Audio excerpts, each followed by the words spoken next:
How's it? Angus. Mongoose Mask Hawaii. Mongoose Mask. I guess Mask. Max Hawaii. Here. This channel. With our Paranormal 101. So I did some investigating with the devil possession thing. And there's so much about it that I decided for an episode I'll read out of a book. Now this is just meant to give you a picture of how it was. This is the most documented real life exorcist in 1949 of a alias Roland Doe, as in Jane Doe, Roland Doe. And these excerpts are out of this book by Thomas Allen, Possessed. And I'm going to read some pages, skip, and then some pages, and give you the idea, because it's in story form, and it is taken from hidden diaries kept by the priests that weren't supposed to be public. And they got the diaries, and they put this together. Well, one person did. So here we go. Roland Doe and the priests that exorcised him.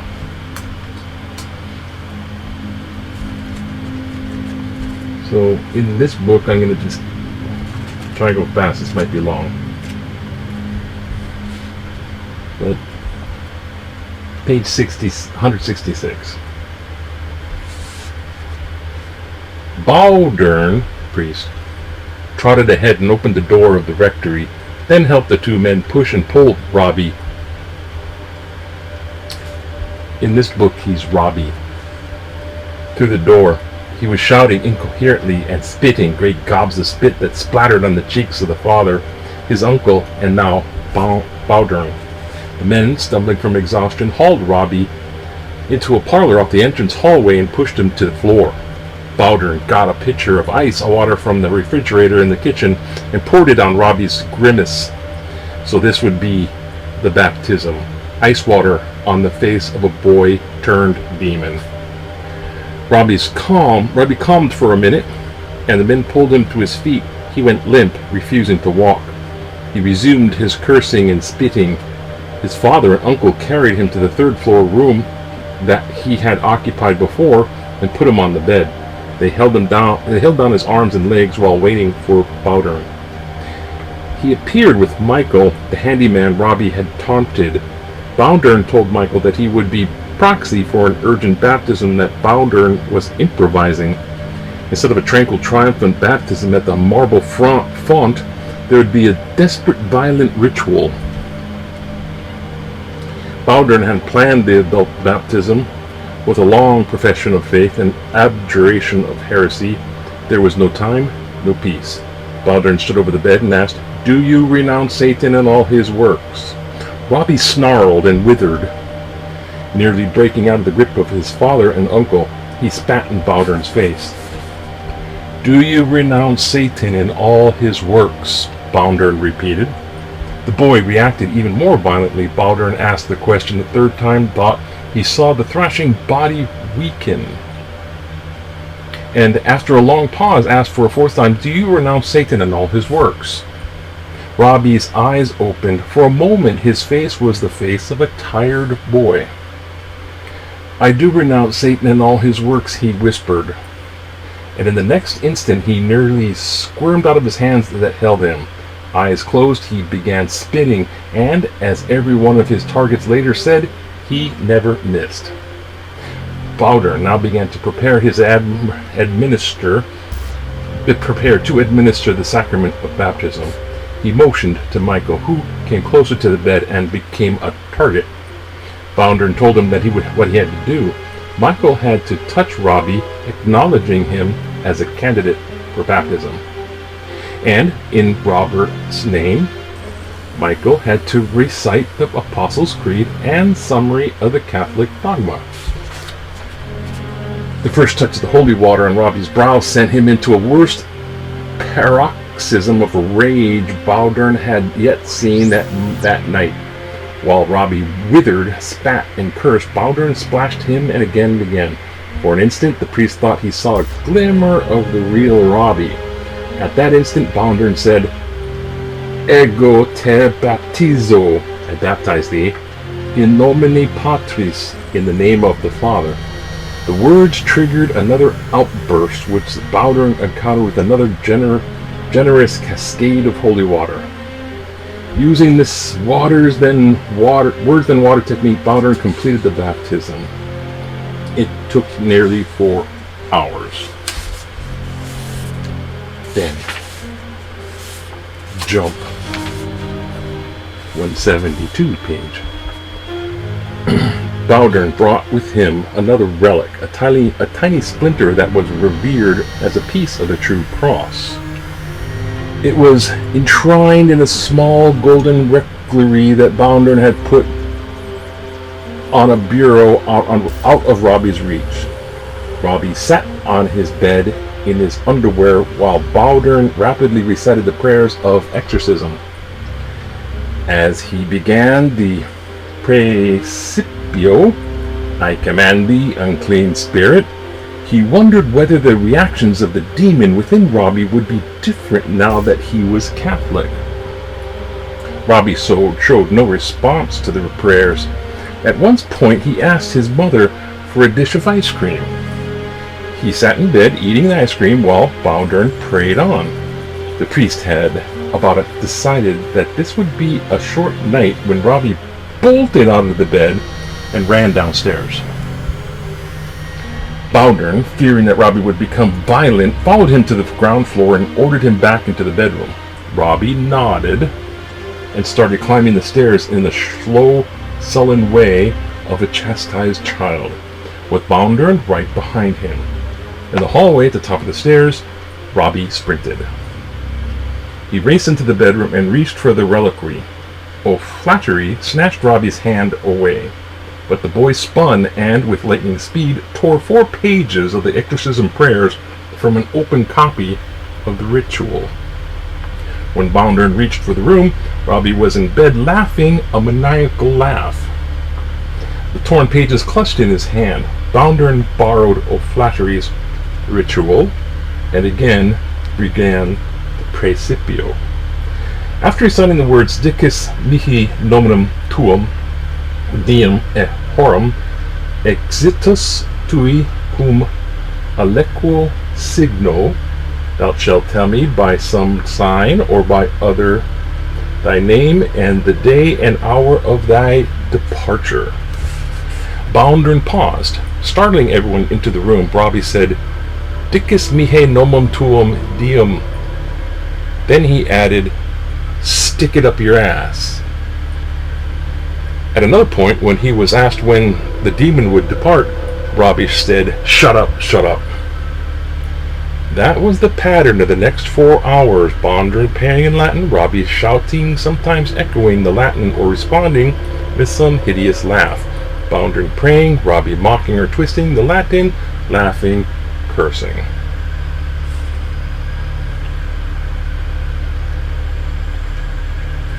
On the second round of the Principio, Bowdern glanced down and squinted. His eyes were bad. He wore thick glasses, and when he read, he had been reading for hours day after day in ill-lit rooms. Bishop followed Bowdern's glance and gasped. Bowdern had just spoken Dicus mihi phrase. On one of Robbie's legs, scratches began to appear. 3 parallel lines. Then the word horum, a brand in the shape of an X, appeared. Then the scratches erupted again, as in 18. Then another 18, and another. Bishop Diary does not specify where on Robbie's body the scratches materialized.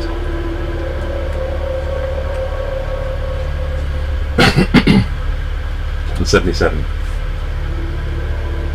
Robbie, up here.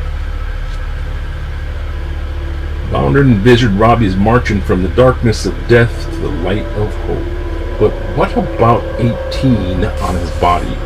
What did 18 mean? The number should have been 17. Easter was on April 17. Why wasn't the number 17? Bounder arrived at about 7 o'clock with Bishop Van Roo and O'Flaherty. The priests were gathered in the living room talking with the family. Robbie was there, looking drained and weak. Then, without warning, he lunged for his Aunt Catherine and grabbed the collar of her dress. Uncle George moved first to seize Robbie, who, without releasing Catherine, wrested himself from his uncle's grasp. Carl, Mannheim, and the priest swarmed around Robbie, shielding Catherine from the boy. Carl and George carried Robbie upstairs and angrily threw him on the bed. He lay there, looking at the ceiling and the broken lamp.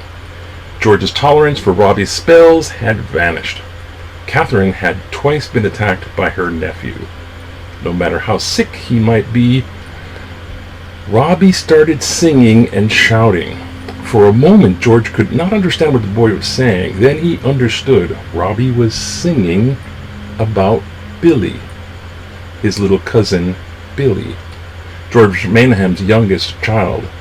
"Billy, Billy," Robbie sang, "you will die tonight, you will die tonight, you will die tonight." Someone, Bishop does not say who, grabbed a pillow and pushed it into Robbie's mouth, muffling the song. Someone else pulled the pillow away to keep Robbie from suffocating. Anger was the new emotion around Robbie, and he pulled back. No reaction came to the prayers of exorcism. The Bounder had dutifully begun. About 9:30, Robbie seemed to go into a natural sleep, snoring loudly, but he was restless and did not descend into deep sleep. At midnight, after the priest left, within half an hour, Robbie became so violent that his father and uncle bound his arms with tape and put gloves on his hands. He whined about the pain from the tape and complained that the gloves made his hands hot. As soon as his father relented and removed the tape and gloves, Robbie flared into rage. Carl and George grappled with him until he fell asleep at 3:30 Monday morning.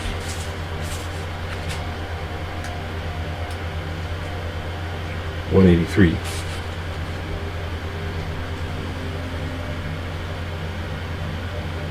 Bounder and Van Roo arrived shortly after 9 o'clock and found Robbie withering on the bed.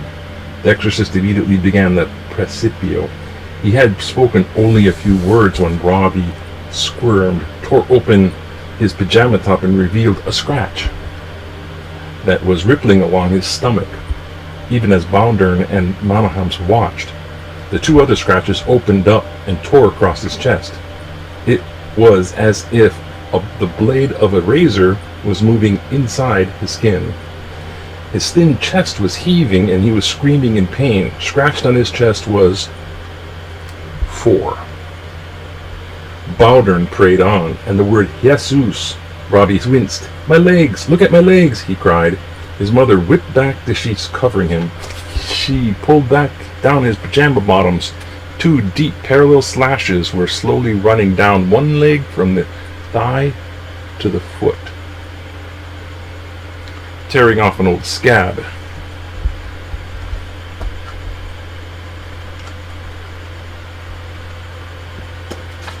On his ankle, blood glistening along the scratches, which looked as if they had been made by a claw.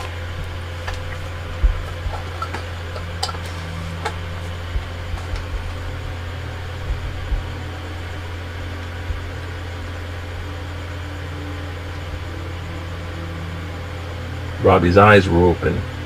Van Roo, the intellectual, confounded by the unfathomable, stared at him, trying to understand, trying to see a pattern. Bounder kept praying. Cries of pain punctuated many words, especially Jesus and Maria. Robbie screamed again at Jesus. A great splotch of red appeared on one thigh. To the eyes of some of it was the image of a devil. There was nothing in the ritual about the exorcist causing pain. Bounder detested his role when he saw that the boy winced. Maria. Bounder said again and again, as he recited the rosary in English, and Robbie quailed in pain with each mention of the name. Midnight came, and Baldwin marked the devotion to Mary and her sorrows. Maria, Maria, Maria, and pain, pain, pain. Baldwin saw no other path. He could feel the evil radiating out from this tortured boy. The evil had to be passed through him, erupt out of him, and then he would be through with it, and it with him. When Baldwin asked for the name and date of departure of the demon, his answer came etched in red, blood-flecked lines across Robbie's chest. H-E-L-L and S-P-I-D-E. Numbers started to appear on his arms and body. 4, 8, 10, 16. Then came that awful voice. I will not go into a certain word is pronounced, and this boy will never say it. In a waking moment, Robbie told Baldwin that something was changing. The images Robbie had described earlier, there had been the deep pit. Now, the pit had become a cave. He was in a long, dark cave, but he could not see a pinpoint of light far away. But he could see a pinpoint of light far away. Now, he said, the light was growing larger. When Baldwin finished the third major prayer, he and Van Roo carefully examined Robbie's stomach and legs. The priest counted at least 20 scratches. Some were single strokes, others double. A few in 4 parallel lines. One looked like a tiny pitchfork. Robbie's hands had now been in sight during the entire time. He could not have made the scratches with his hands. Both priests agreed. Now, even as he lay back for the examination, he yelped, and he saw a new scratch slowly moving down his leg. Robbie closed his eyes and began spitting and cursing. Spit splattering on Baldwin's face and then on Van Roo's. This was drenching. Vicious spit in amounts that defied Van Roo's logic. By one estimate, Robbie spat out half a pint in a few minutes. The priests' faces were dripping. Baldwin's glasses were so encrusted that he could hardly see. Van Roo wiped the glasses with a towel and yielded it in front of Baldwin so that he could keep reading. But Robbie spat over and under the towel, never opening his eyes and never missing. He started singing in a crackling falsetto. The priest could make out lines from the ribald songs interspersed with obscenities and blasphemies, not recorded in the diary. Occasionally Robbie would hum Ave Maria off-key. His songs, his movements, and his curses were becoming staccato and growing in intensity. He seemed to be building to a climax. Baldwin prayed on. Robbie's right hand began moving on his chest. Van Roo looked down. Blood. He had not noticed the length of Robbie's fingernails. With one of those fingernails, Robbie was scratching 2 bloody words on his chest in large capital letters. H-E-L-L and C-H-R-I-S-T. Shaken and worn, Baldwin looked at the bedside clock. It was nearly 2 a.m. Moments later, Robbie warned, I'll keep you up until 6 a.m. To prove the threat, a growling voice said, to prove it, I'll put him to sleep and then wake him up. Robbie instantly changed states, going from a coma-like seizure to a deep, natural sleep. He awoke with a start 15 minutes later. Baldwin wondered if he could hold out for 4 more hours. But the demon apparently had miscalculated Robbie's stamina, for Robbie almost immediately fell into natural sleep. The night was over. Hoping that Robbie's pastor would change his mind after seeing Robbie, Baldwin invited the old priest to the exorcism session on Friday night.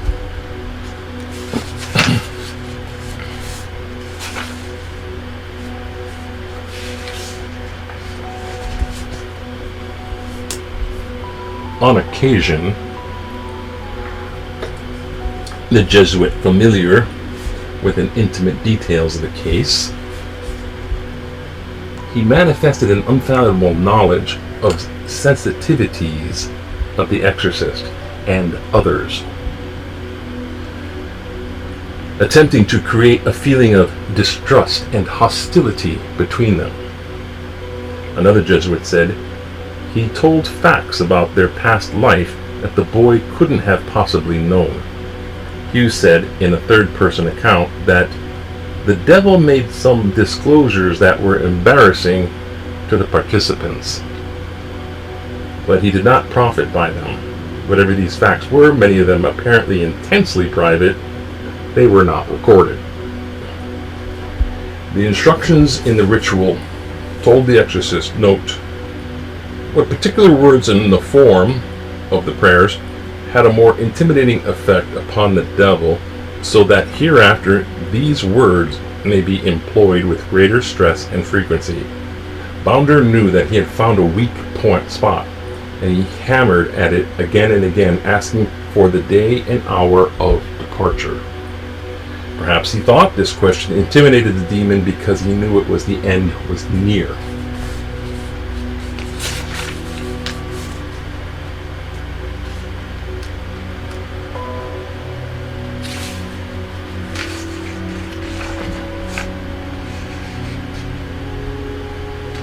Monday morning, the ritual took the rosary bead from his pocket, passing on word eventually, early and quietly.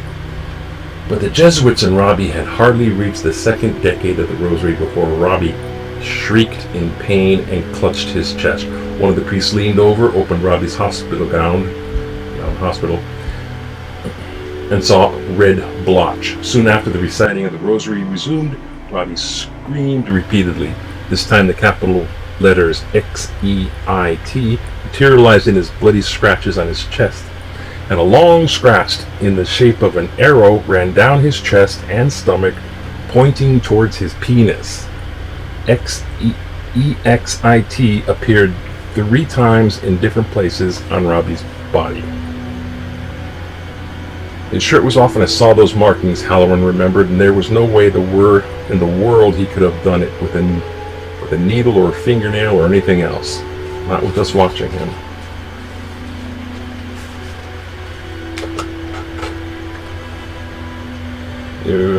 They would just appear. At times they would have meaningless welts all over him, the kind you would get from a thorn, that sort of thing. Very, very red. I looked at them one time and they weren't there. Then the next time I looked, they were there. Maybe 10 seconds or 15 seconds. Robbie screamed again. He said felt pain in his body. The motions where his kidneys were, Bishop judged, and then said his penis was burning. He began urinating in great pain because in some cases of exorcism the devil exited using the urination or defecation. Bounder once more had hope.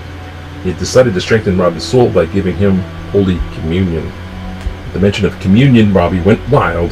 The Alexians in the room held him down, so swiftly looped restraining straps around him. That night, as usual, he wore a hospital gown. As he arched his body, the gown fell away, revealing scratches and blotches branding his body. H-E-L-L erupted on his chest and then on the thigh. The instructions in the ritual said that the exorcist should repeatedly say any word that made the evil spirits tremble. And this Bowdern did. With each Holy Communion or Blessed Sacrament, Robbie's body curled upward, and more scratches slit his skin.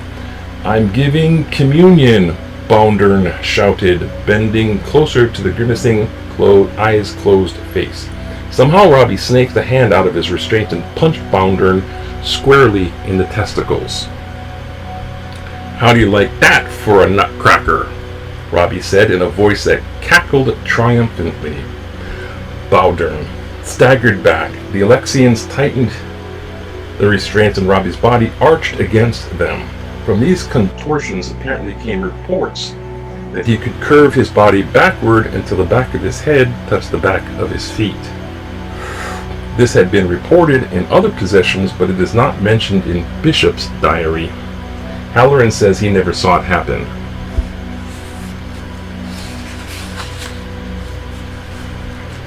On the Tuesday night, the priests in Halloran and the Alexians returned to the room. Bounder, who had put in a full day as a pastor, looked strong, somber, and as determined as ever. Thinking back, Halloran said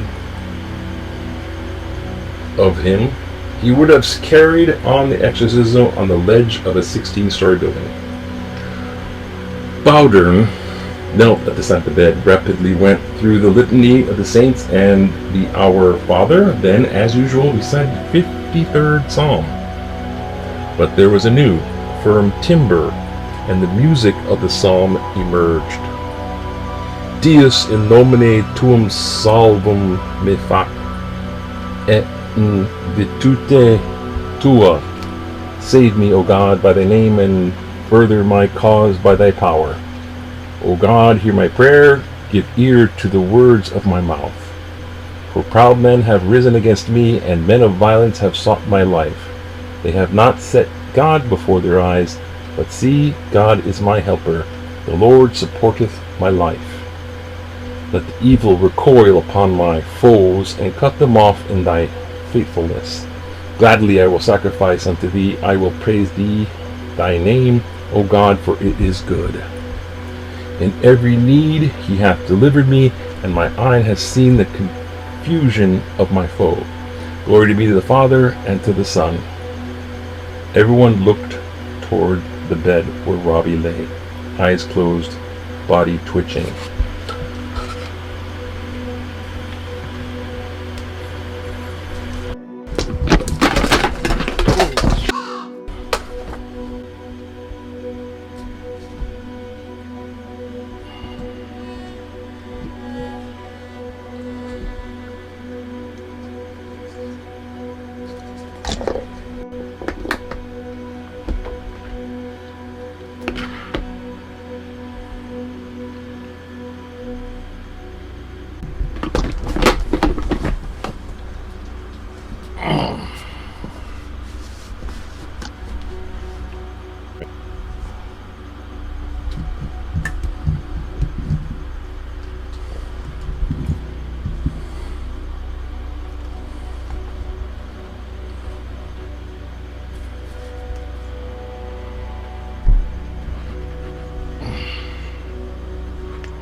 Wow, okay.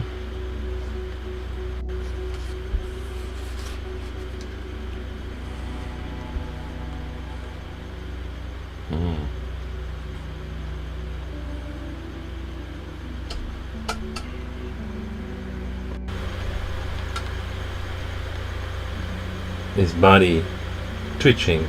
Preserve thy servant, they said in response to Bounder, as he said, who places his trust in thee, my God? Then, as he had done on so many nights, the exorcist launched the prayer and reply clockwork of response prayer.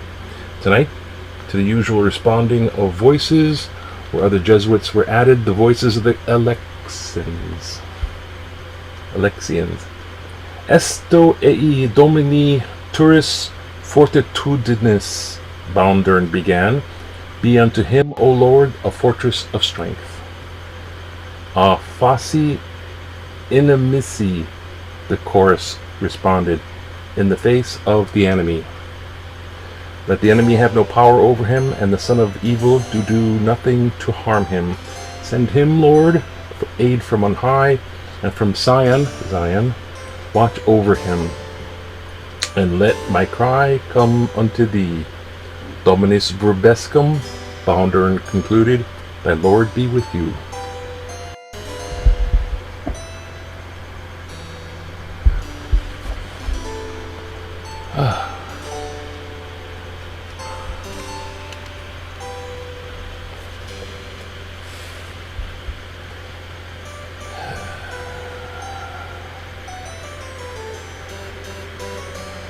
Dominus verbiscum, Baldern concluded, the Lord be with you. Et cum spiritu tuo, the others responded, and with thy spirit. Baldern swung into the invocation prayer that was a prelude to the first prayer that summoned the evil spirit. Robbie was arching his body and screaming in anticipation.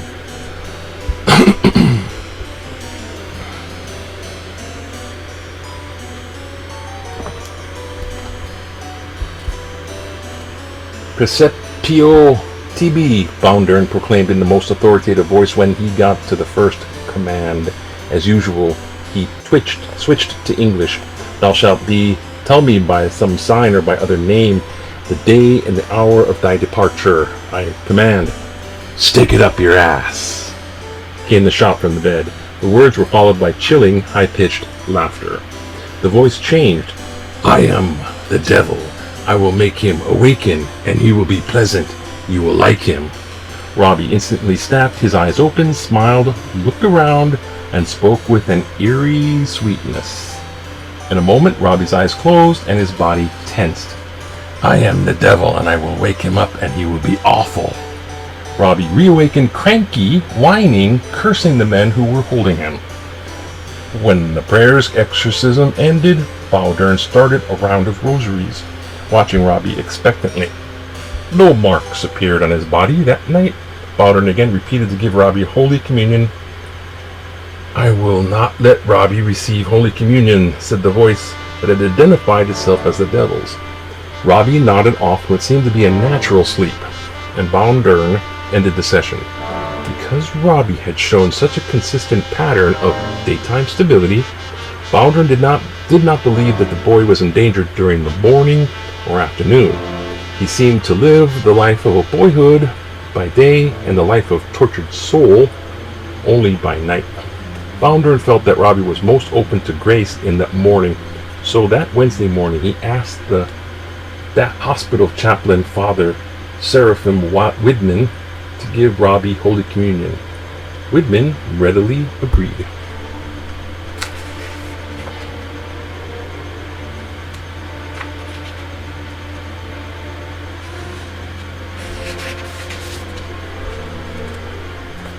Halloran pointed to the stations, partly visible through the evergreens south of the house.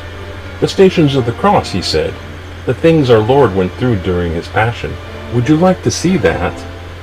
Yes, I'd like that, Robbie said.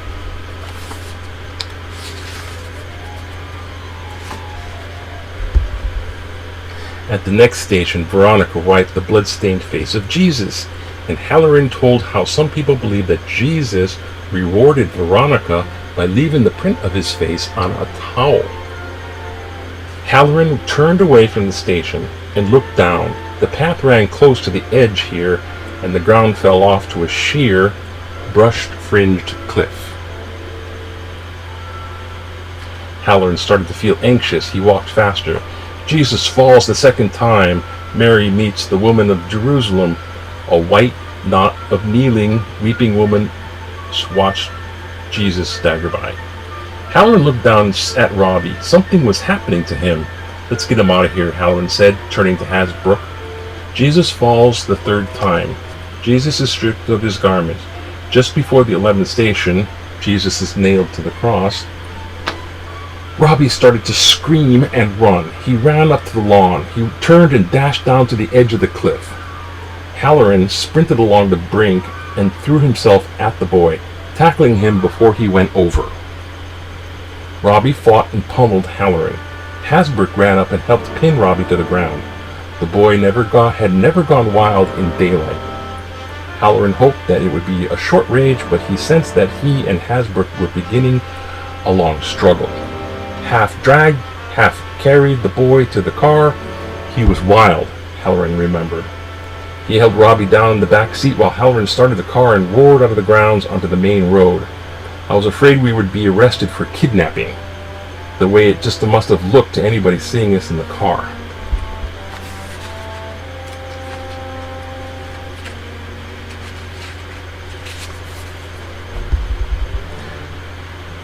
Robbie flew into a rage. Halloran grabbed him, and brother swiftly moved to help. Two other brothers stationed outside unlocked the door and rushed to the bed. Robbie calmed slightly under the restraint. He opened his mouth to speak. To some other in the room, the voice did not seem to be Robbie's.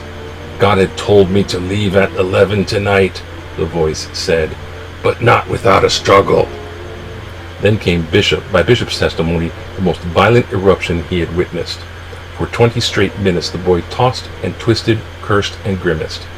Boundern went on with prayers. At the Precepio, he did the usual English translation of the "well will you depart" question, but demanded a response in Latin. The response came in what kids of the day call pig Latin. Ixte it a up a ye as ye. Then the voice did its own translation. "Stick it up your ass." He mocked the real Latin with clear and distinct imitations of the Latin words. He began singing in a falsetto, "Stick it up, stick it up." He damned and threatened everyone in the room. He yelled, "Fire! Fire!" at the top of his lungs. A brother rose and signaled for the door to be opened. He knew he had to patrol the ward. When a patient went into a frenzy in one room, the contagion of fury spread through the wing. Already there were muffled screams and pounding at door after door. Brothers in white habits strode along the dim corridor. Burly nurses slipped into rooms without violent patients and restrained them. In Robbie's room, Boundern never wavered. He finished the prayers and began a rosary. The brothers aided their voices, and the words of the Hail Mary filled the little room. The space was filled with hum of voices, and it was as if nothing could penetrate this immense, endless bulwark of words. After 15 minutes before the pronounced 11 o'clock departure, a church bell tolled. Robbie began simulating the peal, stretching out of the sound in a remarkable imitation. Bong, bong, bong. At 11, the bell tolled again, and the room fell silent as if one waited for the end. How would it be? Would there be a visible exit? Would there be a great booming sound in another recorded exorcisms? Robbie laughed and again began imitating the bell. Bong, bong, bong. The instructions in the ritual had warned of a disappointments like this. Never trust the word of the devil. The rosary murmur never ended. The Alexians would recite more than 50 decades of the rosary this night. At midnight, Boundern decided to try to give Robbie Holy Communion. "I will not permit it," said the voice coming from Robbie's mouth. Boundern tried and tried again. Finally, after he had done before, he resorted to spiritual communion. "Just say it, just say it. I want to receive you in Holy Communion." A voice laughed, the loud rising and falling laugh that chilled the spine. Robbie seemed to waken. I want. He could not say communion. The next morning of Holy Thursday, Father Widman experienced no problems in giving Robbie Holy Communion. During the afternoon, Halloran dropped in.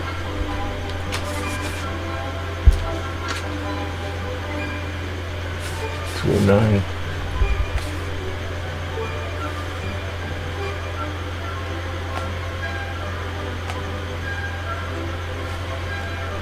On the morning of Good Friday, the day of mourning and loss, Boundern stood before the main altar at Xavier and held up a crucifix veiled in purple.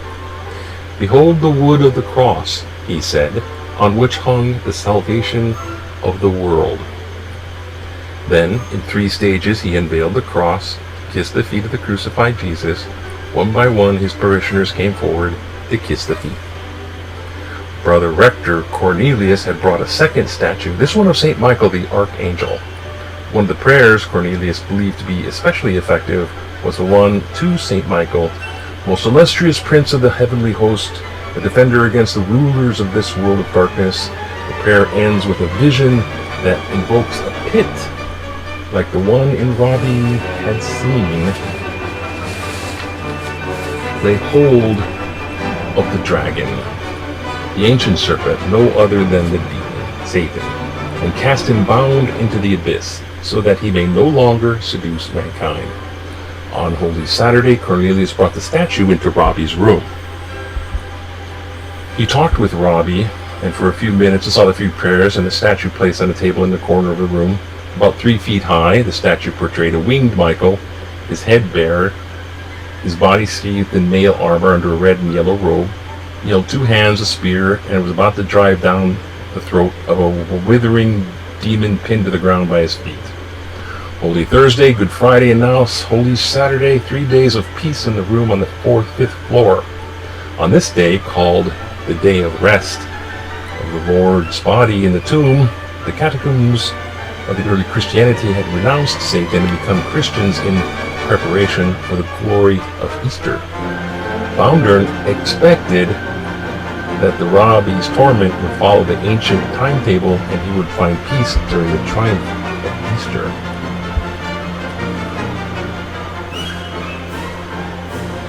Shortly before 6:30 Easter, he left the elevator, head bowed, went to the 5th floor. He walked around white habit in a small bell to signal priest to carry the Blessed Sacrament.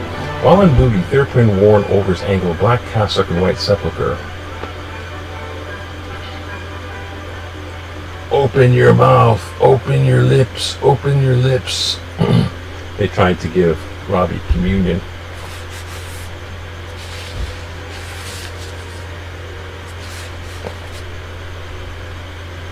Theopan tried to grab the boy, but he darted away and yanked the sepulchre off the other chair. Theopan tried to pull it away from Robbie, who spat viciously gobs into brother's face. Stunned and confused, he wiped the face while Robbie jumped up and down on the sepulchre. He trampled the garment. A deep voice coming from him said, "I will not let him go to Mass. Everyone thinks it'll be good for him." Theopan summoned help. Reinforcements subdued the boy and got him back in bed.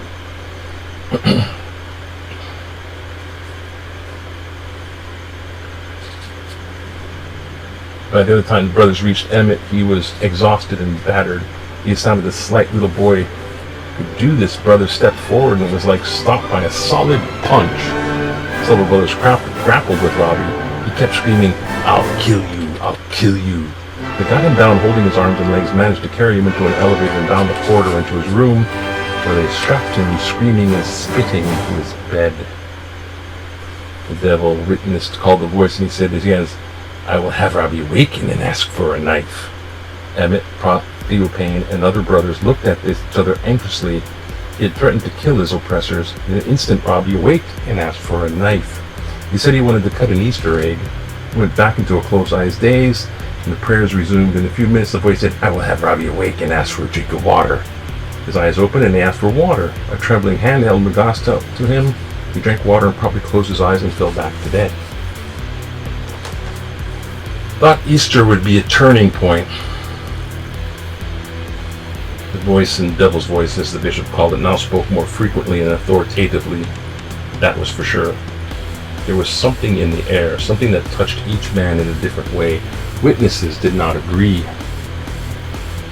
on what each they saw and heard and felt and smelled. When they entered that room, they seemed to conjure up horrors that simultaneously existed in their minds and in the room itself. Witnesses told of feeling a chill go through them when they were in the room. Bowdern, they said, wore an overcoat over his surplice and cassock. The stench was almost unbearable for Bowdern, says an account based on eyewitness interviews. The same account says Robbie's stomach distended and his features were so distorted that he seemed altogether a different person. Other stories told of Robbie's ability to understand Latin, and he sometimes read the minds of people in the room. One report said that diabolical personality within him sensed the goodness and sins of those who entered the room and bellowed and roared whenever a person in a state of grace walked into the room. When a physician entered the room during one of Robbie's spells, there was no reaction. Bowdern supposedly turned to the doctor and said it was a sign that he was not in a state of grace. According to the account, flustered, the doctor went out and came back half an hour later. He was greeted by roaring. In the interval, he had gone to confession and cleansed himself of sin. Widman urged Robbie. Robbie was still there to make spiritual confession. Robbie spat again as usual and did not miss. Widman, wiping his face, thought he heard, "I can't." But a moment later, Robbie sputtered the formula, "I want to receive you in Holy Communion." He fell back into bed exhausted. he had made spiritual communion. Whitman thought, and he had heard a voice say something like, Bishop recorded it, something like, "One devil is out, Robert must make 9 communions, and then I will leave."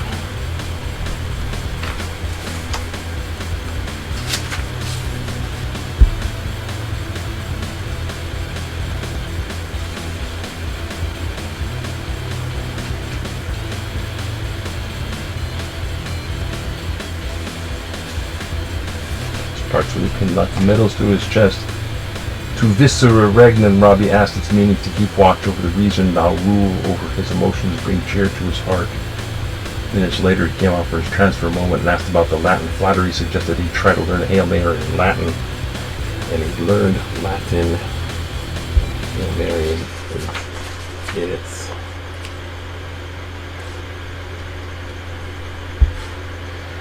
There was about Robbie tonight a wavering reverence. He said that he felt had to pray whenever he was able. Can I make spiritual communion on my own? But he was beset by doubt, wondering by what it was that sent him and out of possession. If I pray, will that make me? His voice trailed off. He tried to make spiritual communion. I want. In the instant he was gone. Stiff and blind to the world of prayers and another trance-like sleep. Eyes tightly closed, he squirmed and whined about the religious medals that had been slipped around his neck. They're hot! They hurt! This night they would not be removed. Bondurn slipped the crucifix into Robbie's hand again. He did not drop it. Whitman stepped up, holding the most precious belonging, the crucifix he had held when he was ordained a priest. He blessed Robbie and asked him to kiss the image of Jesus. Robbie violently turned his head away and soared into rage. He spit into the exorcist's face with uncanny accuracy, invariably hitting the priest in the eyes. According to a report for which O'Flaherty is said to have been the source, one of the Jesuits held a pillow between Robbie and Bondurn as a shield. Then the boy's tongue began to flick in and out of his head and move to and fro in a gliding fashion of snake. Suddenly, he would make quick movement above, beneath, or alongside the pillow and spit mucus in the exorcist's eyes. Bondurn kept reciting his new quiet voice. Robbie was screaming and arching his body against the torment. Bondurn said his last Amen. There came an absolute quiet. A quiet that seemed to fill the room. Bishop surreptitiously checked the time. It was 10:45. From Robbie came a new voice, a clear, masterful voice, rich and deep. Satan, Satan, I am Saint Michael, and I command you, Satan, and the other evil spirits to leave the body in the name of Dominus. Immediately. Now. Now. Now. Dominus. That, Bondurn realized, was the word that the demon had said that Robbie would never speak. Now began, the bishop's diary, says the bishop's diary, the most violent contortions of the entire period of exorcism, in which Bishop believed it was the fight to the finish. For 7 or 8 minutes, Robbie screamed, twisted on his bed. Then he calmly said, "It's gone." Robbie looked around at the priests and the brothers and said he was feeling fine. It was all over. They all knew it. The demon was gone. The brothers got up from their knees and embraced each other in tears of their eyes. Bishop and O'Flaherty patted Bondurn on the back and waited for a smile. Tears, I don't think either. Robbie was radiant and he told the priest what he had just seen in the mind's eye. It was a dream, yet more than a dream. There was something real about it. He said that he saw a beautiful figure with flowing, waving hair standing in a brilliantly white light. He wore a white garment that clung closely to his body and seemed to be made of mail. Robbie sensed that the figure was an angel in bodily form. In his right hand, the angel held a fiery sword, and with his left hand, he pointed down to a pit or cave, where the devil stood amid flames, surrounded by other demons. Robbie could feel the heat of the fire. The devil laughing madly, charged towards the angel and tried to fight him. The angel turned towards Robbie and smiled, then faced the devil and uttered the word Dominus. The devil and his demons ran back into what is now clearly a cave. After they disappeared into it, Robbie saw the bars on the entrance And the letters spelling out S-P-I-T. As the demons vanished, Robbie said he felt a tugging in his stomach. Then something seemed to snap. He said he suddenly relaxed and happy. The happiest he'd ever been since the night of January 15th. And that's the account from Thomas Allen's book. I read it in short excerpts, so, you know, actually, well, he lifted it from the priest's diaries, so I'm not completely amiss in this calculation. So anyways, have a peaceful, wonderful, hang loose night. Aloha.